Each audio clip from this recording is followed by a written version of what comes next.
Hi everyone, I'm Tally, this is Farrell, and we're bored of it, and welcome to our buyer's guide for the Undaunted series.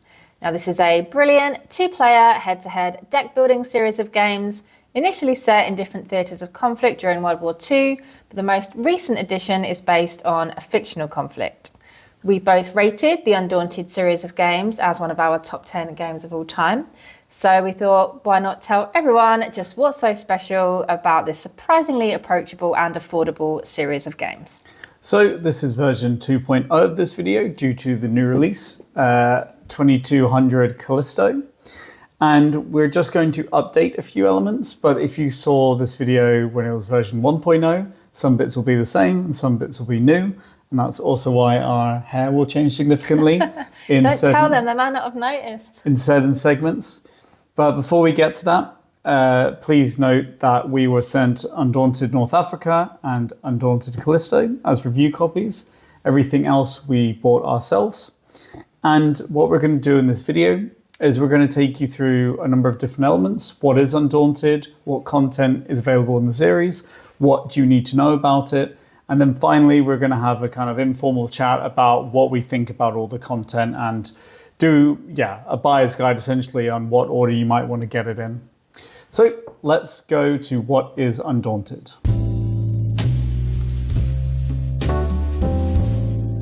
The Undaunted series is a series of war-based, two-player, head-to-head, deck building and dice chucking games. Each one is based on a different conflict. Originally, these were all World War II conflicts, but the most recent entry sees the conflict move to a fictional space setting. Each game in the series uses the Undaunted system, with each one after the first one adding some kind of new twist to the scenario design or adding new mechanisms, building on what's come before it. The games are all designed by David Thompson and Trevor Benjamin, with art by Roland MacDonald, and they're all published by Osprey Games.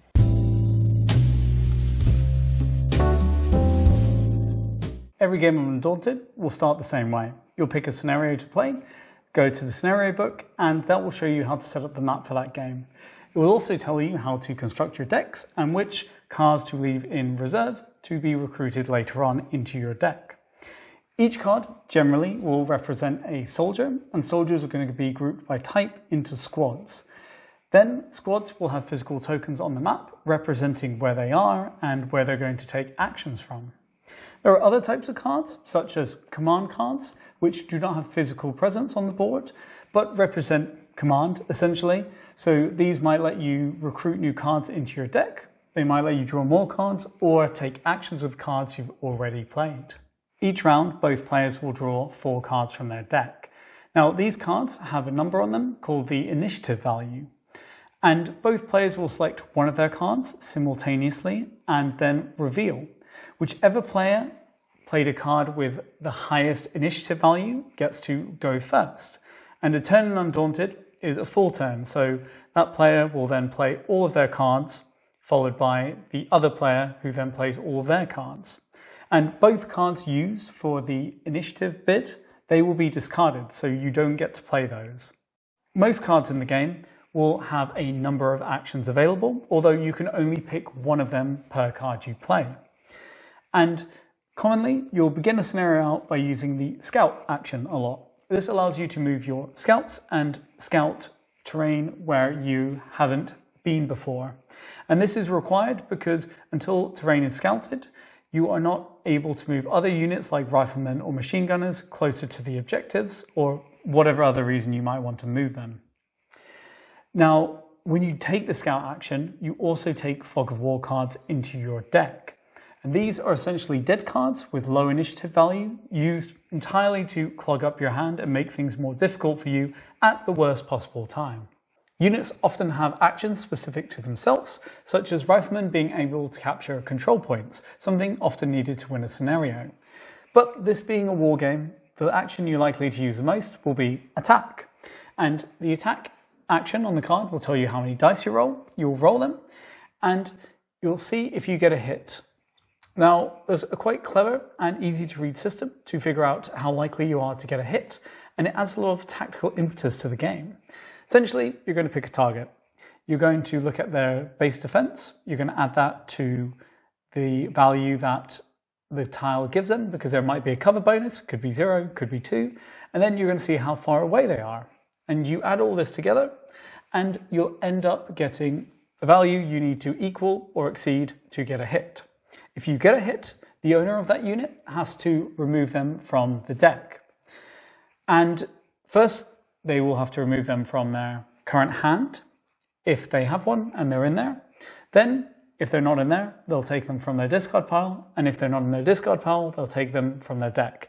If they're not in any of those places, then they have to remove the combat token from the map. And that unit, or squad even, is out of the game. They can't recruit anymore, even if they had cards to recruit. Well, of course, there's a lot of units and actions we haven't covered. Generally, what you're going to be doing is moving your squads around the map, shooting at the other player, and trying to complete objectives. These objectives could be a variety of things, with each game adding more varied and different objectives, but some basic ones might be capture a certain number of control points, defeat all enemy riflemen, or have one unit escape by moving to a specific tile and then moving off the map. Just as a small clarification, although throughout the World War II games, the units will have the same name and the same abilities if they have that same name, in Undaunted 2200 Callisto, the same units to some extent do appear, but they have different names to fit their sci-fi setting. So just be aware of that.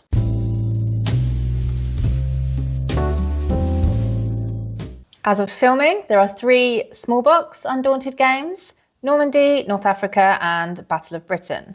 Then you have a medium box game, which is the 2200 Callisto, which covers the same scope as the previous 3 mentioned, but in a bigger box. Then you have the really big box, Stalingrad, which is a legacy campaign style game, which is completely replayable. And then the final piece of content available is Reinforcements, which is an expansion for Normandy and North Africa, which adds a solo mode for these games and also some new scenarios and units. Looking to the future, there's also a deck building spin-off based on the 2200 Callisto called Line of Fire Burnt Moon, but it doesn't appear to be in the Undaunted series. Undaunted Normandy was the first game in the series and is the least asymmetric. This charts the battle across Normandy after D-Day between the Americans and the Germans. The cards available to each side are essentially the same, and often the objective is pretty similar. Then there's the sequel, North Africa, which is set between Britain's long-range desert group and the Italians in North Africa. This throws vehicles into the mix as well as asymmetry. The units available to each side are pretty different and the objectives are unique, which means each player has to approach each scenario differently to have a chance of success. That said, the core gameplay is essentially the same, aside from some minor rules additions, such as the vehicles. Then came the expansion, Undaunted Reinforcements, for both games. This is a modular expansion, which comes with a storage box inside, which can store the components from both of the previous games. And the modules also include a solo play mode for every scenario in Normandy and North Africa, a 4-player team game mode, some alternative units, some new units, and some new scenarios for both games. It is required that you have at least one of the previous games in the series in order to play this expansion with, although clearly having both is better. It should also be noted the solo module was designed by David Sertzi and David Digby. Next came the big box replayable campaign game Undaunted Stalingrad. This takes you through the conflict between the Soviets and the Germans, which is the Battle of Stalingrad, and will last a variable number of games depending on who wins and loses each scenario, as there's a branching campaign with minor narrative elements.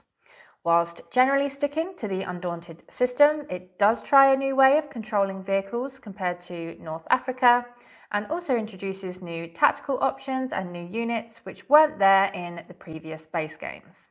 Most of its innovations and improvements on prior games come in the form of the legacy elements and the creation of immersion. What happens in one scenario leads into the next. If you bomb your opponent's stronghold into oblivion, you might just find yourself occupying that same stronghold in the next scenario, having little protection for your troops. You'll permanently be losing soldiers from your deck and they'll get replaced with poorly trained recruits, or the heroes of battle can get promoted, granting you better versions of themselves. You'll constantly be unlocking new units and tactical options based on the outcome of the previous scenarios. Then we have the newest game in the series, Undaunted Battle of Britain.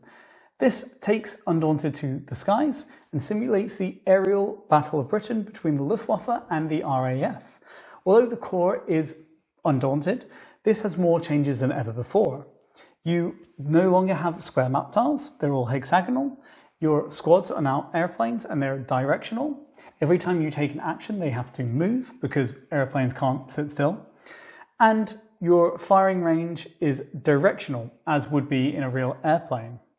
Now, while the core is the same, the pace and the feel is rather different to previous entries in the series because this game is simulating aerial combat, dogfights, bombing runs, you name it. Undaunted 2200 Callisto is the next game in the series, and this has a lot of hallmarks for the series. It's the first fictional game where the setting is on the moon of Callisto with miners versus the corporations who put them there. So you have the underdog using heavy-duty mining equipment and the big corporation using mechs and corporate security. There's also the fact that now, instead of putting a jigsaw of tiles together, you actually get a board for each scenario. And this means the designers can play around with the geography of the map, allowing for some really interesting things to happen. Particularly one that you'll probably have heard about if you've looked into this game is the fact there's elevation now, where depending where you're shooting from, you will be rolling different dice based on that elevation in relation to the person you're trying to hit. There's also more of a focus on being creative with the scenario design, with a lot of different tokens being included. And I have to say some of my favorite scenarios have been in this box. There are also some other little changes as well. It's solo, straight out of the box, and you can also play a team game of this straight out of the box. Every scenario is designed to be split into 4 players, 2 teams. Otherwise, it is more Undaunted, and there's not huge wholesale changes, but there are some really great and interesting quality of life improvements and generally improvements.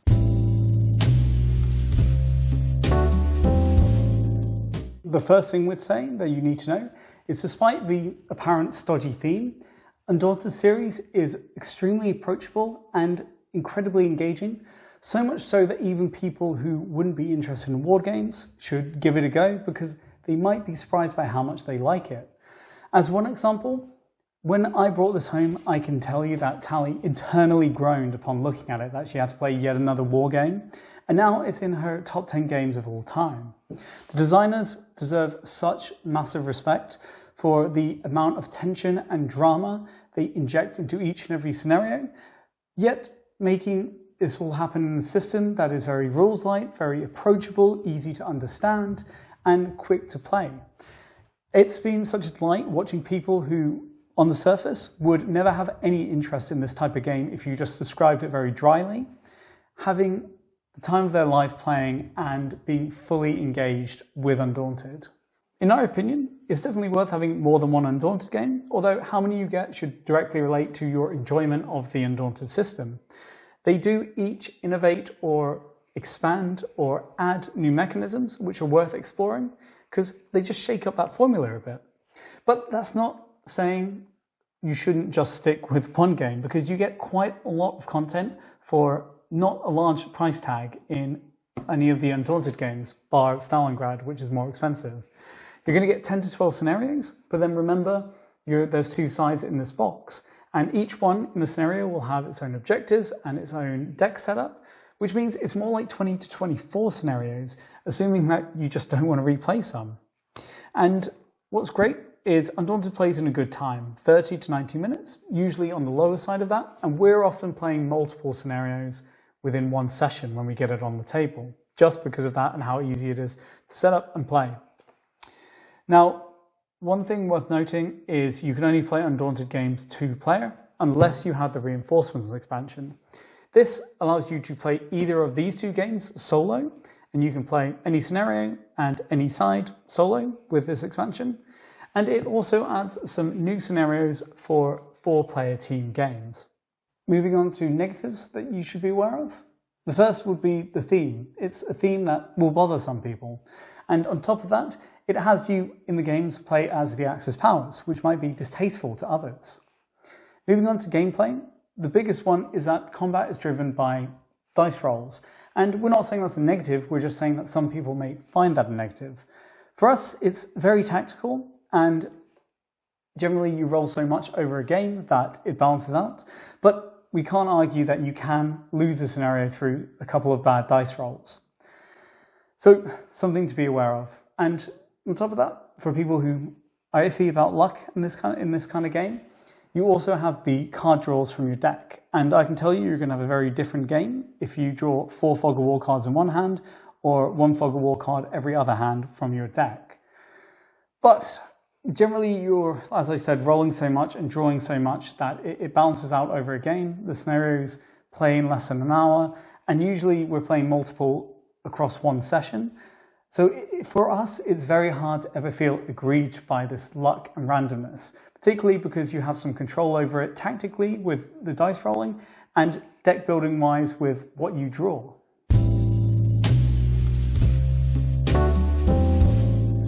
As we made it clear in the intro, we are massive fans of Undaunted and obviously in our top 10.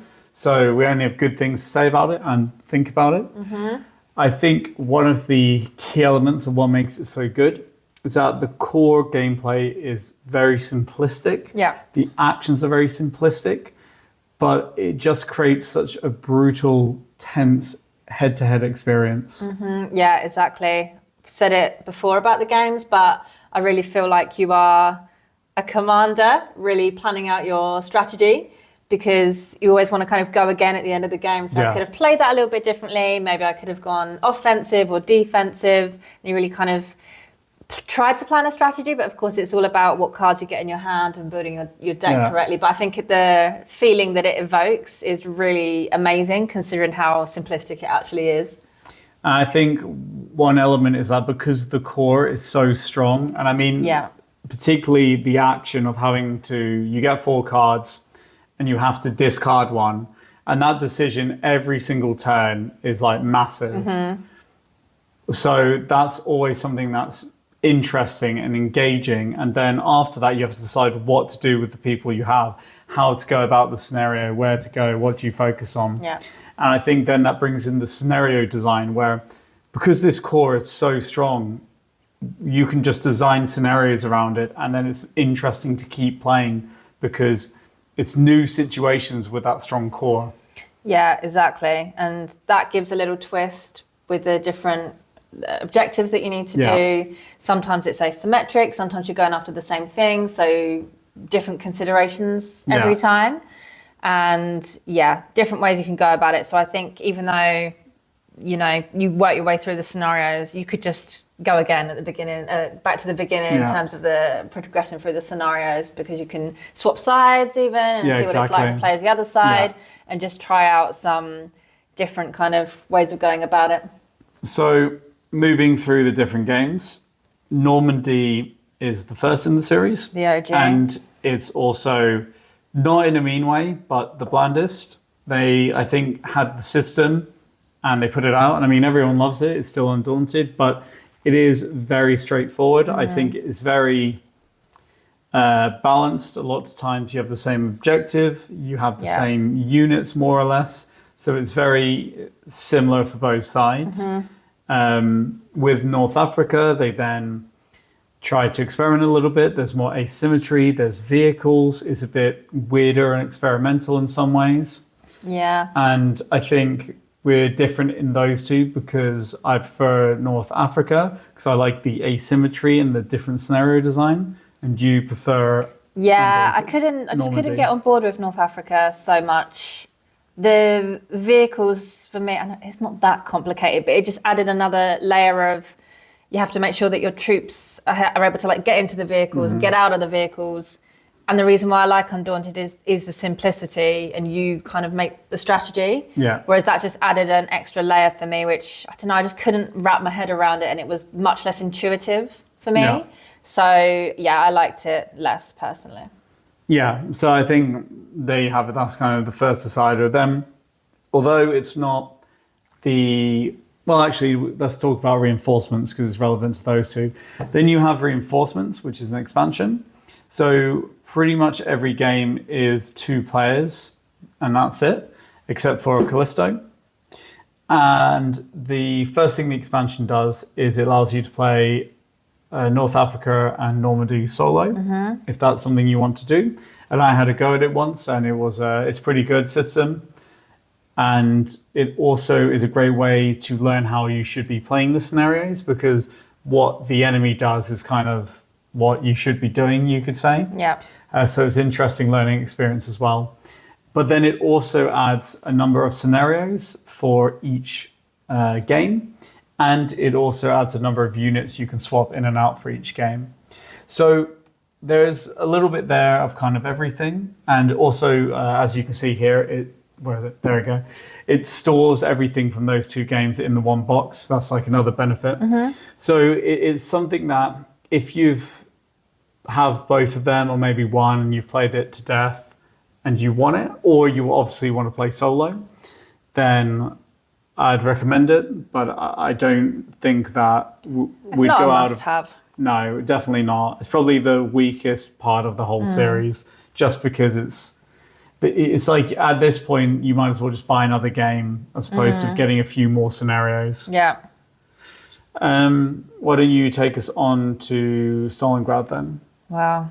That was an intense experience when we played that. No, we both really, really love this. Obviously brings in much more depth when each game has a lasting impact on the rest of your game.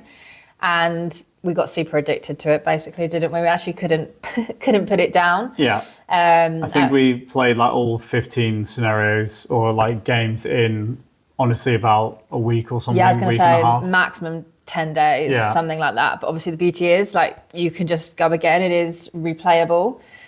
But yeah, really enjoyed it. The scenarios are very interesting. The fact that it has lasting impacts makes you think about things maybe differently, because you need to maybe protect your troops a little bit more, for instance, because once they're kind of out, then they're out for the entire game. So again, the core system is there, but an entirely kind of new way to go about it.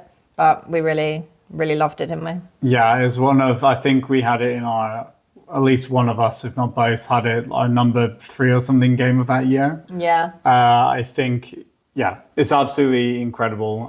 It was probably the best complete experience in the series. Yeah, I think. Yeah, there was one point where we thought, let's put it away now, because it was all getting a little bit nasty, a little bit aggressive, a bit tense. We played a lot of it in a short time period. We said, let's just put it away for a little while, have a break.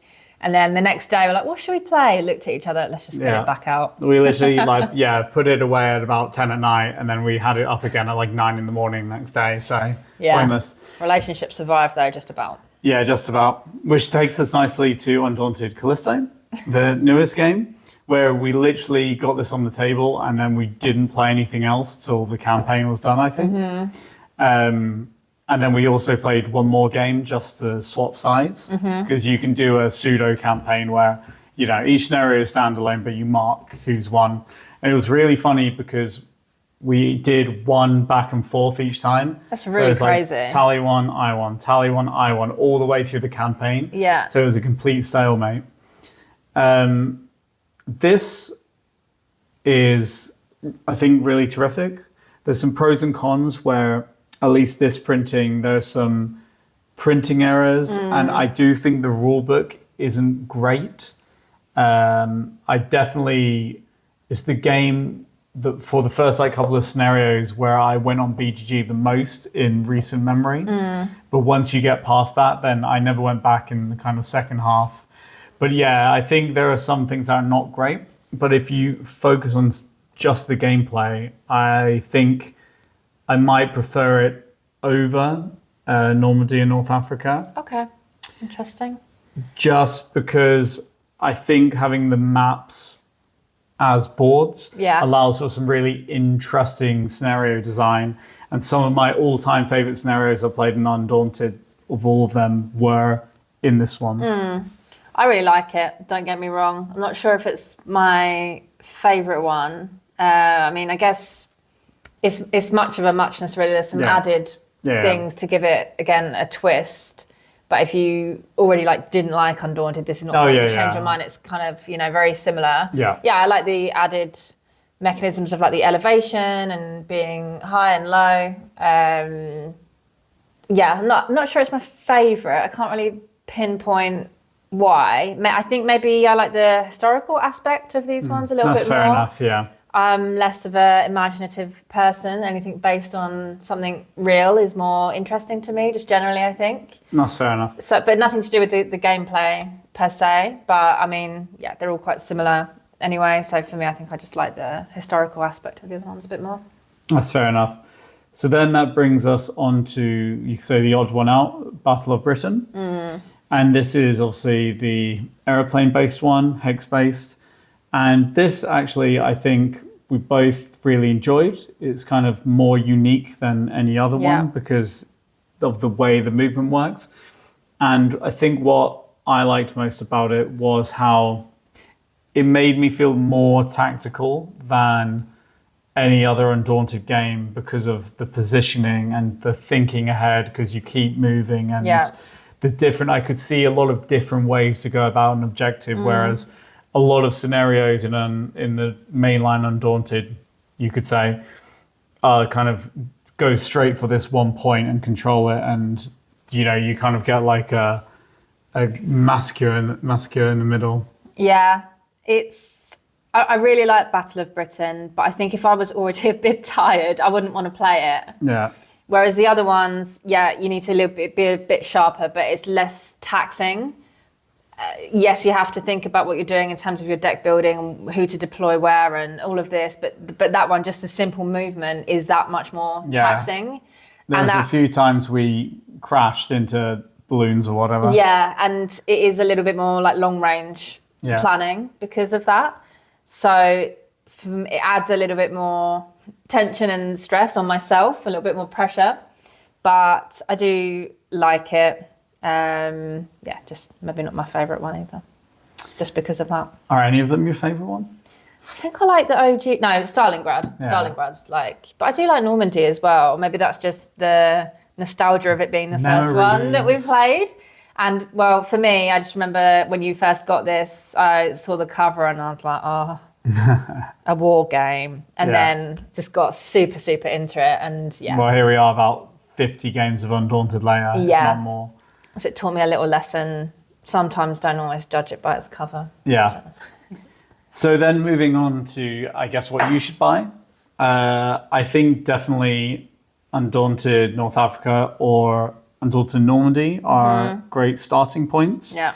And I think that's because I'm not actually sure, but I feel like this is going to be more expensive, even though it's not greater in scope, just because you have the boards and a bit extra in this. And I'm sure that's going to add on to the price point. But with those first two games, it's a great introduction into the system if you haven't played it. And they're also relatively cheap. And of course, you can play the other side once you finish with one side. So there's a lot of replayability in a single game. And I would just say, kind of the same as us, if you just want to get to grips and want it more straight down the middle, then Normandy. Yeah. If you want to go a little bit interesting, weird and asymmetric, then go for North Africa. And then I think, once you've played that or just at least played the system, you could think about Callisto. And like I said, there's a bit more going on, but I think it's really great in the scenario design. Or you could turn to Undaunted Stalingrad and have the kind of legacy campaign element that's resettable, because this probably was our favorite experience overall of the whole series. But I don't know if you'd want to go straight into it without knowing the system. Yeah, for sure. Then I think Battle of Britain is for the person who has played a lot of Undaunted and just wants something a bit out of left field, a bit different, just to shake up the formula a lot. And then, as we already said with Reinforcements, I think if you want to be a completionist or you want to play solo, then go for it. Otherwise, I'm not 100% convinced. Yeah. It's necessary considering there's so many games in the series. Agreed. Any final words? Love it. Love all these games. And I'm just talking about this now. It's making me really want to get this out after finishing. We've just finished this. I think I need a Callisto, breather right? after Callisto. Yeah, I mean, have a little 9 breather, games of but tension. then get this back out again. Didn't we play it around Christmas time, Yeah. like 2 years ago? Yeah, so exactly. I think it's time. Maybe during Christmas. Okay. Christmas fun. Christmas fun, World War II. So that was our buyer's guide for Undaunted. We hope it was helpful. Of course, if you have any questions about anything in the series, please let us know. And please consider subscribing if you enjoy this content or it was helpful, because that really helps us grow as a channel. And then with that, we will let you go. And thanks so much for watching. See you next time. Bye.